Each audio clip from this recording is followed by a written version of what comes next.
It is another special moment here on Prime Take as we speak to a man who has shown so much love when it comes to football, a man who has invested his energy, his time, his resources into football. Rose, when he came to the governance of football as the vice president of the Ghana Football Association, also became a management committee chairman of the senior national team, the Black Stars. Well, he contested for the position of president of the football governing body in 2019.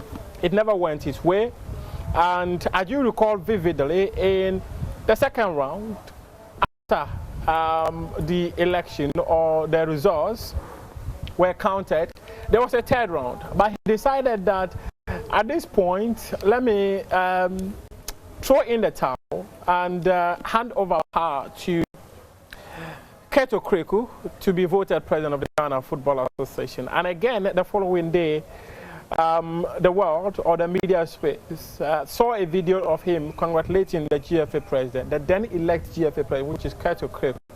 Now he's throwing his hat again into the race for the position of president of the Ghana Football Association. I guess by now, you have an idea about the person I'm talking about. He is George Afriyie. He's my guest tonight on Prime Take. Mr. George, thank you very much for your time. Mufta, thank you, thank you. You look good. Oh, you look good too. I like the cap and the glasses. Ah, thank you, thank you. What is the secret? Well, I'm a fashion flick person. Yes, if you love fashion sometimes, you want to change your looks, but it's good to stay healthy. Being a fashion freak, it's good, but then it's good to stay healthy, and then you leave the rest to the world to judge you how they see you. So if you were not into football, what would you have been doing? Well, apart from football, I love cars. I've been involved with cars, automobile in a different aspect. And I also love farming. I'm a village boy. Both sides of my family, from the mother side, the father side, my great-great-grandfathers were fishermen and all that. And so, and my mom's side, I see my great-grandmother and my grandmother, they were farmers. I mean, they were cocoa farmers. Okay.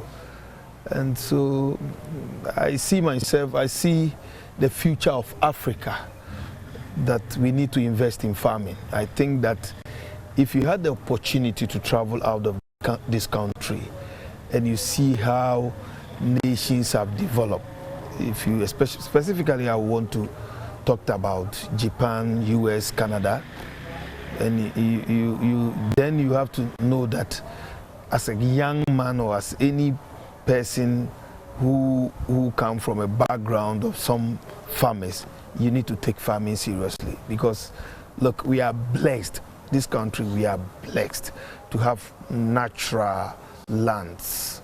I mean, lands that are fertile to grow all sort of crops and fruits for our well-being.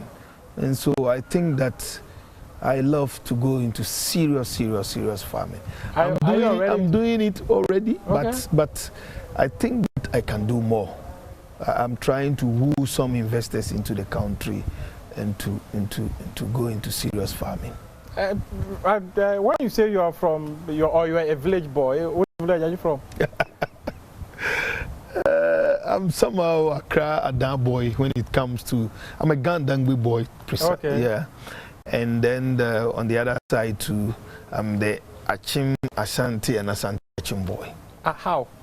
Yeah, you know, the history shows where my great grandparents migrated from, in a village called Jimechi.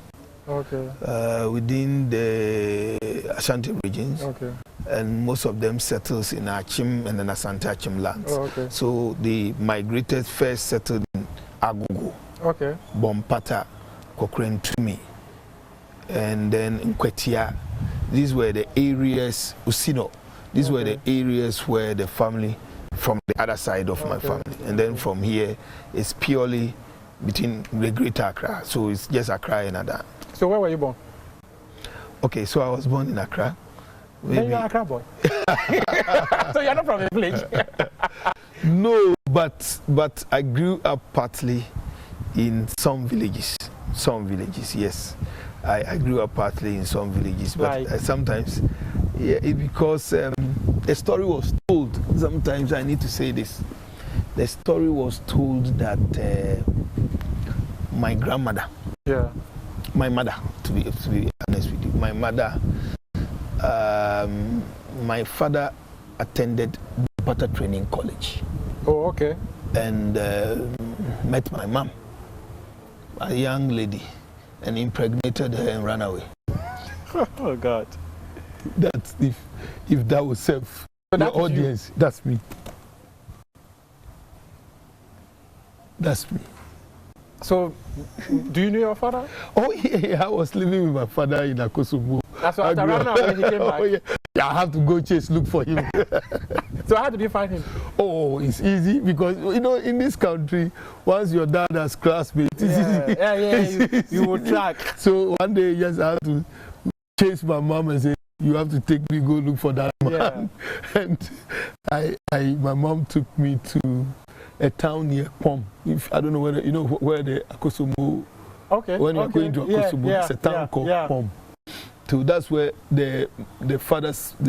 my father's father had a house there. Oh, okay. So we went there, we found my grandmother, and my grandmother said, "Your father is a young teacher somewhere at Akosobo." Okay. So we had to trace my dad, and then we met my dad. He was a very handsome man. At what age? I was maybe class 2, class 3. Okay. And I saw the man, very nice man. And then if you know Akosomo very well, the staff of VRA then, they lives in bungalows and all that. So I went with his brother. And his brother was a tutor at Akwamuman Secondary School. Oh, okay. So he took me to the house, and my dad had gone to fishing as a teacher. Yeah. He was teaching and then he would go to the Akosomo Dam site to do fishing. And sometimes you do fishing, bring fish back home and all that. So we got there and he was not there. And then he had a mango tree behind his house. So because the brother had the key to his bungalow, he opened and then I entered. And then I just saw ripe mangoes and climbed the tree and started. You're already homeboy. Yeah, and then the man came and said, "Hey, I can't from a mango." Then the brother had just folded his arms and said, "I call what to baby and you have run away." See, that's the boy. So you've been a firebrand for a long time. So that was it. And then he saw me and he was like, "Hey, Kwesi." I mean, that was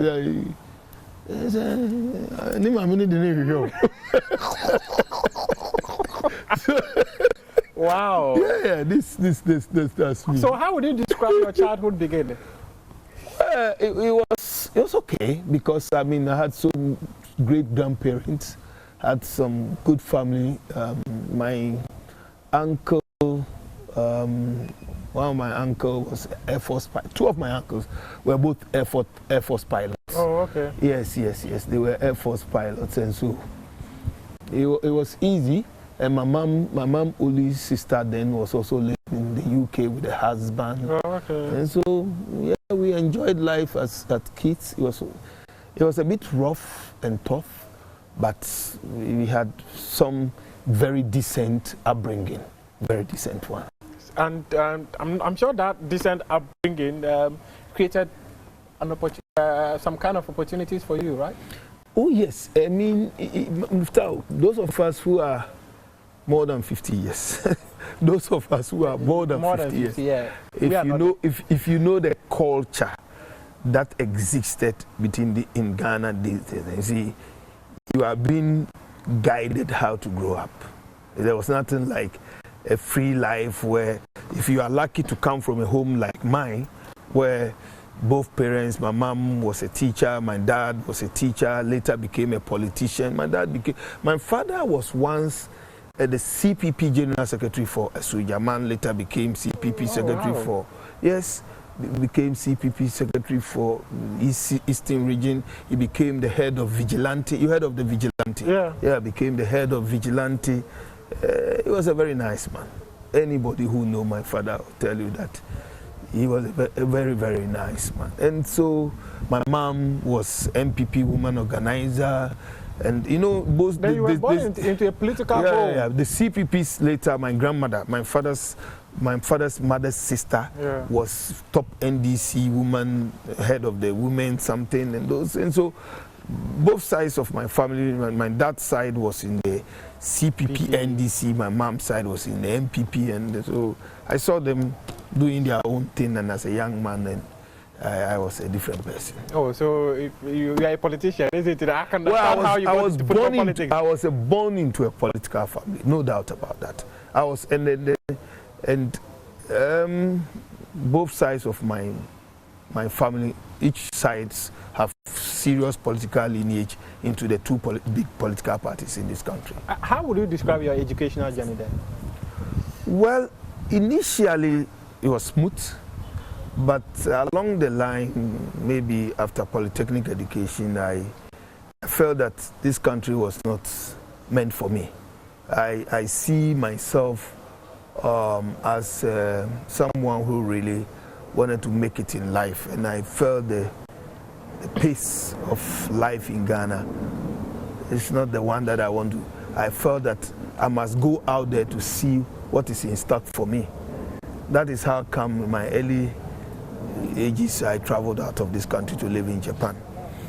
A lot of people don't know that my uncle's best friend, one of my uncles who was an Air Force pilot. In fact, he was the first Ghanaian to bring private airlines to this country, called Pioneer Airlines. My uncle, one who passed, the one who had a plane crash, was, if you are still young, I mean, back in the days, you remember there was a story of a Ghanaian pilot, Air Force pilot who had a plane crash on the Ghana-Togo border. One of them was my uncle. Oh, okay. Yeah. And so initially everything was okay, but I wanted to take something different. So maybe along the line I had to abandon education and to do some hustling life, and then later to upgrade myself to the way you see me today. And why Japan? Okay, so I had uncles and friends who said, Charlie, the place is good, is this and that and that. I've heard stories of it. And so I said, well, why not try it? So let's give it a try. But it wasn't a place that I enjoyed initially. I went to Japan, spent like less than 4 years, and then came back, lived for a while, and then went back again. So when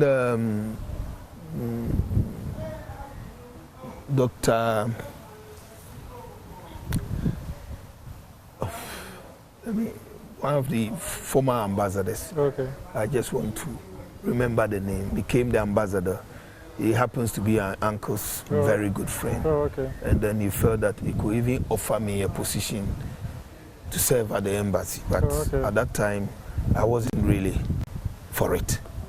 And so I wanted to do my own thing. And so I went straight into business. I went straight into having doing my own thing, because I've then been able to live for a while, make some friends, build some contacts, and I realized that there was a lot that I could do in that society. So I left that big opportunity to serve for my country and all that, to do my own business, and that was what kept me in Japan for a while before I returned back again. But during that period, there wasn't a single time that I stayed like 1 whole year without visiting Ghana. About 3-4 months I'm in Ghana, back again 3-4 months I'm in Ghana. Yes. I was one of the first Ghanaians who started doing business from Ghana to Japan. You know, early days, the early the Ghanaian residents in Japan were mostly hustlers. There were people who were working, there were teachers, there were lecturers, there were others, I mean, qualified professionals who were doing their own thing. But then the other few Ghanaians that had gone on pure hustling, working in the factories and all that, were staying and working. It took few of us to take the bold initiative, and with thanks to President Kufuor, who offered that opportunity. It took President Kufuor to say that, look, there are opportunities for guys, young guys like you who have stayed in this country to make money, to return back home to invest. That's how come you go to East Legon, you find guys like Anjehe Hotel, Irata Hotel, Mensvik Hotel, MNJ. These are all guys who decided that having stayed in Japan, having worked there, having made money, we want to return back home and invest. So most of them invested in the hospitality business. Some went into real estate. Like my good self, I also chose the real estate business. You understand? I did automobile for a while, and then later I felt that let me go into the real estate business. We did it in a very small scale. But some of my friends like Angie Hill and Irata and Mensvik, they did it in big, large scale. They own lot of houses. So those the hotels, most of the hotels in East Legon, they are your parties. Yeah, they are my body. Oh, I see. But why didn't you also go to the hospitality side? Well, we cannot not do the same thing. See, my passion for football. That's how come sometimes when we meet, they keep laughing at me because this is gonna go here and go for mine and all that. You see, we can all not have the same kind of. You understand? Some must do something differently. And for me, my passion was football. I've always developed that passion, great passion for football. Did you play football? Well, not to the amateur level, or you played it as a pastime? Oh no, we've played football, but not to that level where you wanted to see some of us. But along the line, my interest was to be an agent, a football agent. Oh, okay. I started with players like Kenneth Sapong, the late Sumandazi, and a few others I wanted to try. In fact, at the point I wanted to even manage Aziz Ansah. Oh, okay. Former Kotoko right now? Yeah, former Kotoko player. I wanted to manage him. I remember that when Dr. Kwambani interviewed him at Adum. I accompanied him to that famous interview. I think when he won the best defender of the year or something. He was playing for Kumasi or something. So my passion was purely for football. So even though I was into business and I was doing my own business, I was into automobile and all that, my pure passion was football. And considering the fact that you were born into a political home, why didn't you follow the footsteps of your mother, your father, your uncles, but you went to football? Well, or you are still a politician? At the point, I still have politics in me, but I'm still doing football politics. At the point I was contemplating. Let me be fair. I was contemplating going into serious politics, mainstream, multi-party politics. I've been considering it, and maybe who knows? I still have all that interest. You should have the interest. Because you see, Muftau, somebody must effect a change. That's my belief. Somebody somehow must effect a change in this country. Muftau, in football, we are not fortunate. Maybe in our early days, we saw the business aspect, but it was the passion to help Ghana football. That was maybe our mistake. Unlike today, people think that, hey, let's make money. That was our mistake. Our mistake was that we should help the society. We should help grow the sport in this country. That was our interest. At what point exactly did you get into football? Early 2000, 2001, 2002. Early 2000. I mean, when I want to talk about mainstream. 2000, 2001, 2002. Okay, so in 1996, 27 years ago, Ghana qualified for the Atlanta Olympics. Yes. And Ghana camped in Japan, proud to go into Atlanta. Okay. So the Ghana Olympic team traveled to Japan to play the Japan Olympic team before they played to Atlanta for the competition. I was then living in Japan. And my passion drove me straight to the team. I went to the team hotel. I met them. And players like Augustine Ahimfo, Joe Ado, Simon Ado, Afododu, now former captain C.K. Akono, Osei Kofuo. These were players that were my friends. I met them and took them round, did some big shopping for them. And then I remember very well that even in 1996, I went to the electronic hub of Japan, a place called Akihabara. Akihabara in Tokyo is the electronic hub where all the electronics that you can think of. Or if you are a foreigner and you walk to Tokyo and you want to buy any electronic to your country, that's where you can have the 220 voltage, because mostly, so it's electronic hub. I drove to the Akihabara and picked 3 players of the national team and bought Seiko watches 10 for them back in 1996. You were rich, or you are so rich? No, sometimes it's not about how much you have in your bank account or how much you have on you. It's about, I don't know whether you have followed football back in the days. The people who love football, who were spending money with football, were not doing it to get, because they are so rich and they want to part. They are moved by the love of the sport to spend on footballers. I can count, look, in my early upbringing in following football in Ghana, and I will want to talk about Accra Great Olympics, and I want to talk about Kumasi Asante Kotoko.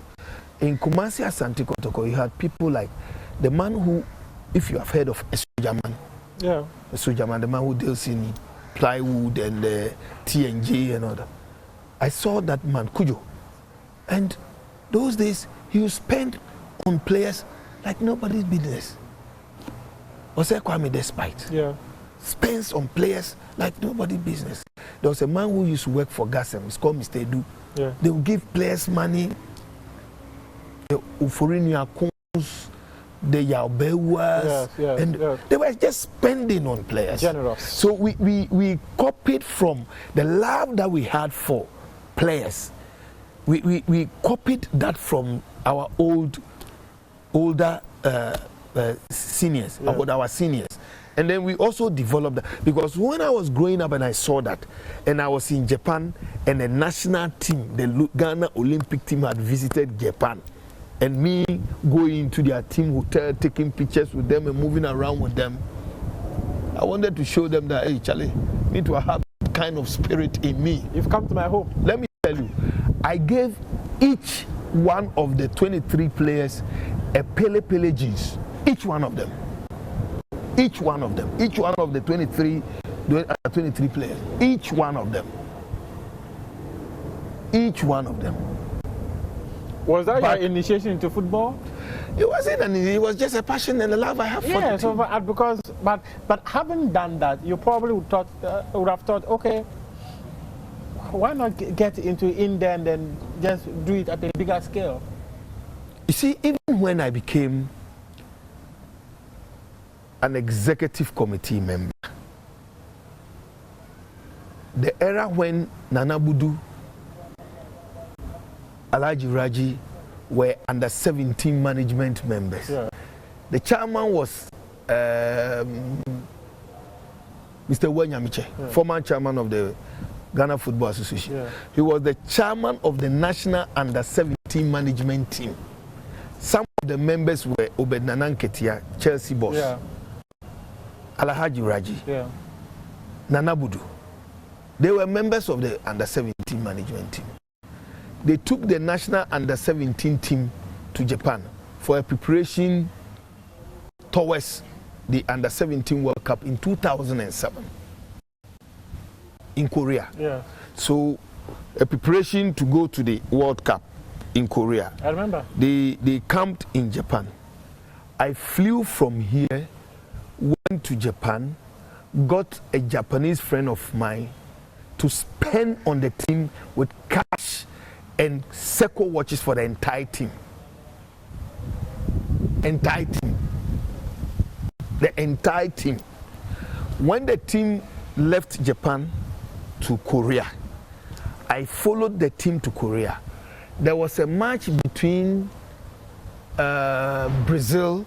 There was an 8-nation tournament prior to the main World Cup. And Ghana played Brazil. I drove to the team hotel. They had just played, I think, Haiti. They had just played Haiti or Brazil. And I saw the players in bathroom sandals. The national under-17 team was in a bathroom sandal, all of them. This one is wearing charawate, this one is wearing that, that one is wearing that, that one is wearing that. And we were being kitted by Puma. So they were in their Puma houseware, Puma, but with they had no uniformed slippers. Yeah. I drove to Itaewon, a place in Korea called Itaewon Night Market, and bought a Puma sneaker for the entire team. I was not a member of the team. I had just traveled to visit them. These are things I have done for teams. National team of Ghana. But I also recall that during your club days, was it Gamba All Blacks, right? A video of you surfaced many years ago where you were like, people said I couldn't do it, I've done it. When you qualified, I remember all that. Talk us through the journey of you getting into club football and subsequently into getting to leadership position at the FA. All Blacks will return to the Premiership, and he scores!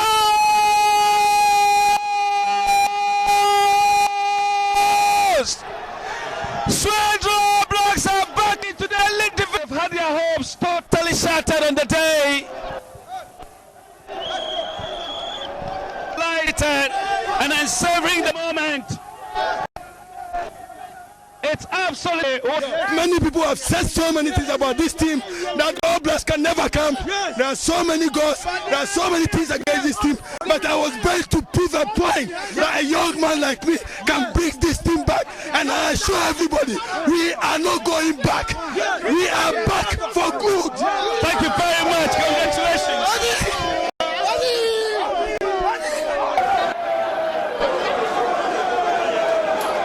Okay, so this is how it started. I had a friend living in Sweden who approached me that the good old All Blacks has gone down, deep down to the lower divisions after the late George Edusei Poku had left the team. And the team has sunk deep, like way down to like Division 2 levels. This was a Premier Division club.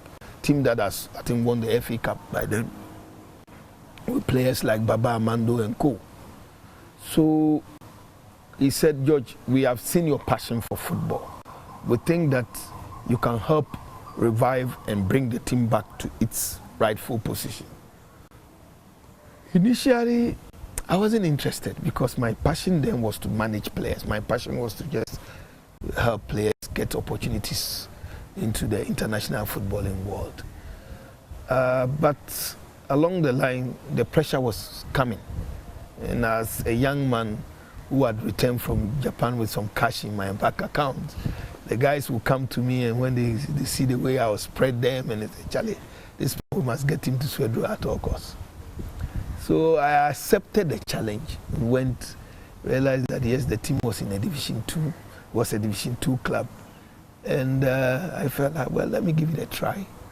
So right away, I decided to put certain things in place, make sure that they are well kitted, get them team bars, put them into a professional clubhouse and all that. I started to turn things around.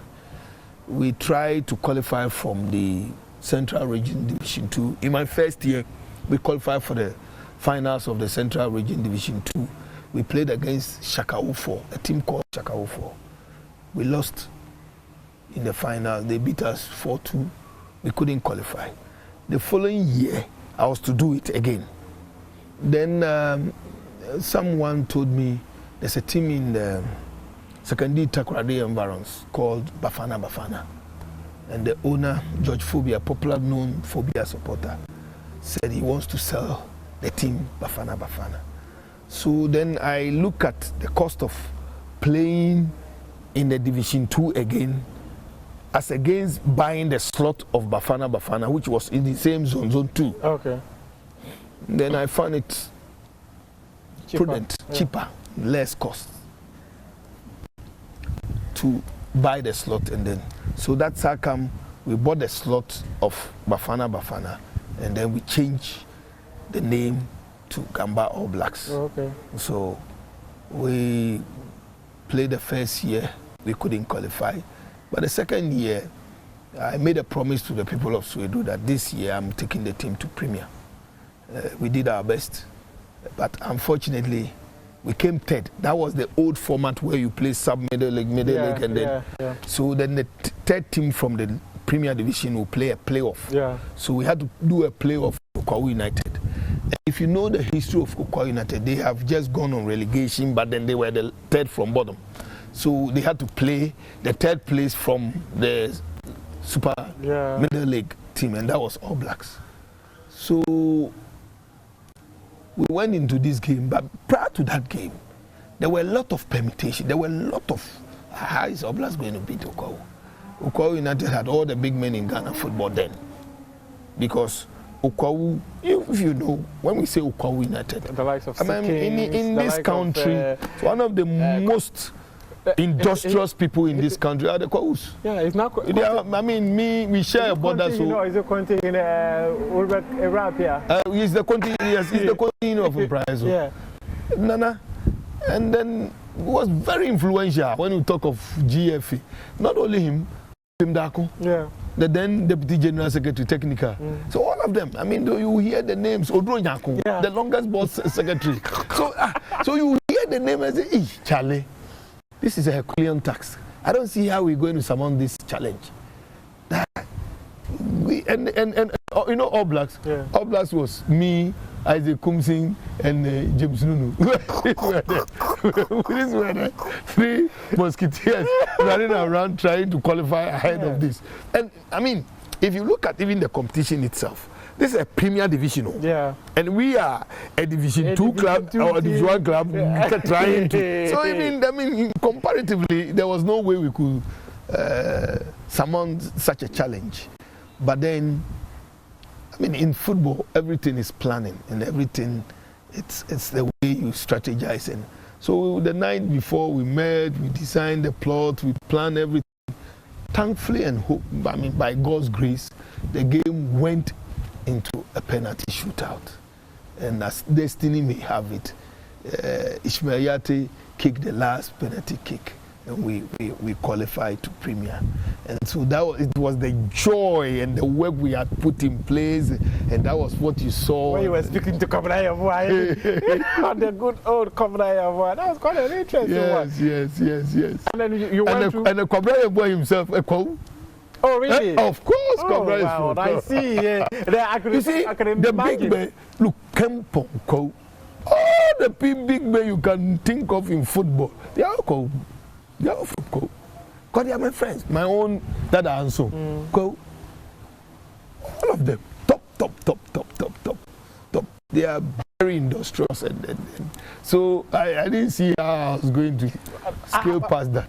So from the club level, how then did you rope yourself into the football politics? Okay, so you see, sometimes your exploits gives you out. The way you endeared yourself among your peers and your colleagues, it's when there are positions available and you want to vie for it. People look at what you've been able to achieve, what you've been able to bring on board. So at that time, in the 205, when we were moving from the old order to the new order, it became obvious that if they were looking for a certain, we were looking for a delegate from Zone 2, you can't go past George Afriyie. There was no way, because within the Zone 2 clubs, within the Central Region football, I had actually demonstrated my capabilities. I've demonstrated from the Regional Football Association, I've demonstrated from clubs within my zone that yes, if you need someone to represent you, this is a man who could go onto the committee and speak his mind. This is the man who could go onto the committee and serve the interests of the zone. So right away in fact, it will surprise you to know that in that election, out of the 48 Premier Division 1 clubs, I think I had about 44. Wow. Yes, only 4 clubs to vote for me. Subsequently, 4 years later, I had 40 clubs voting for me. I think between me and Papsi, 40 and 39.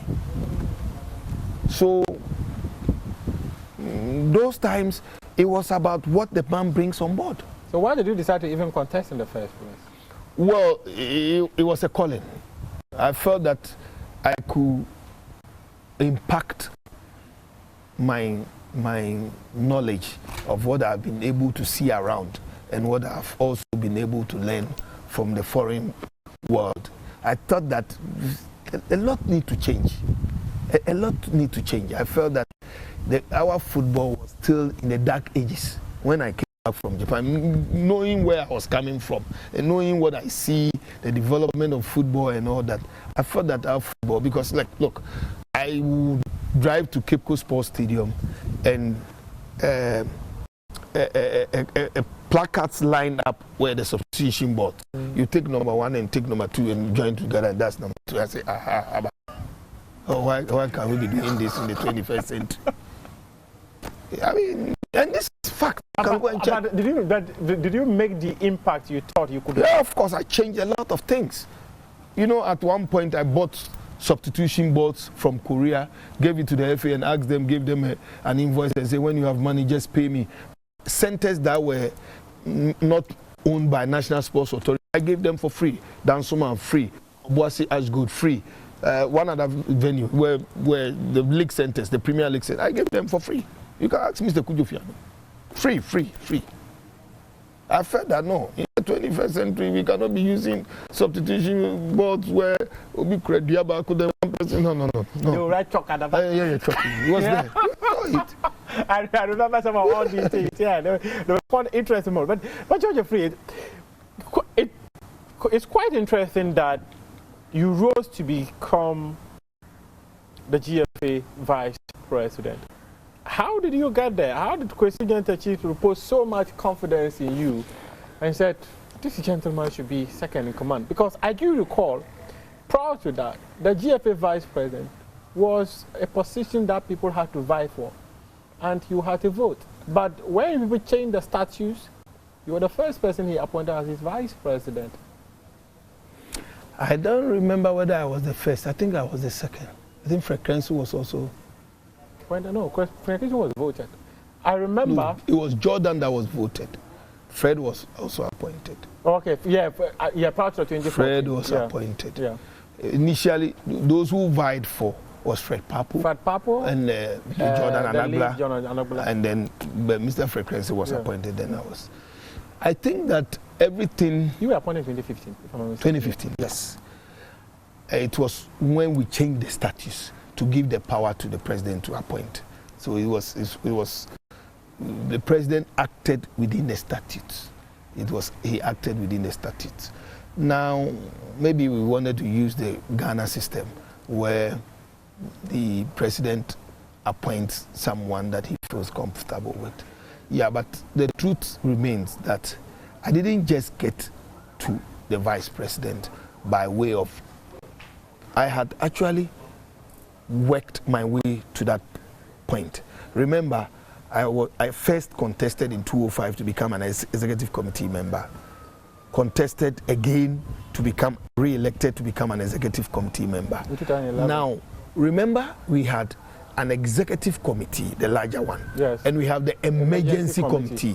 So the emergency committee, in the previous ones, we also vote for the emergency committee. Oh, okay. So when the power was vested in the president to appoint, the first time he appointed was the Jordan Fred Krenzel era. Yeah. Remember that I was appointed an ESCO member. I became an ESCO member, EMCO member, before vice president. So I worked, I rose through the ranks. ESCO, EMCO before vice president. And I believe that at the point, Mr. Nyantechi had saw my dedication, my loyalty, worked throughout. And that's why today I will sit and take credit for every successes under Mr. Nyantechi and take the blame for every failures, because I was part from day one till the end.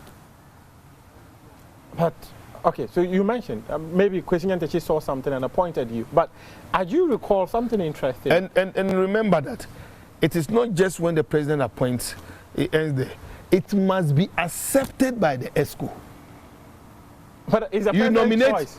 No, if you appoint the person and the people don't like, they will say, no, Mr. President, we don't want, bring another person. That's the law. It didn't say when you appoint, no.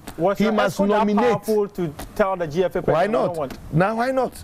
Our ESCO was very solid, strong, moved out. Look at the members of the ESCO then. Look at the members. You know members. It's not good, it's not nice to be mentioning names, but you know members of the ESCO then.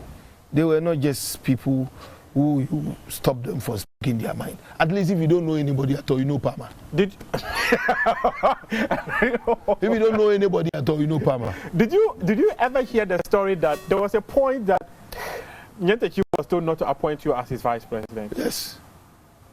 Yes.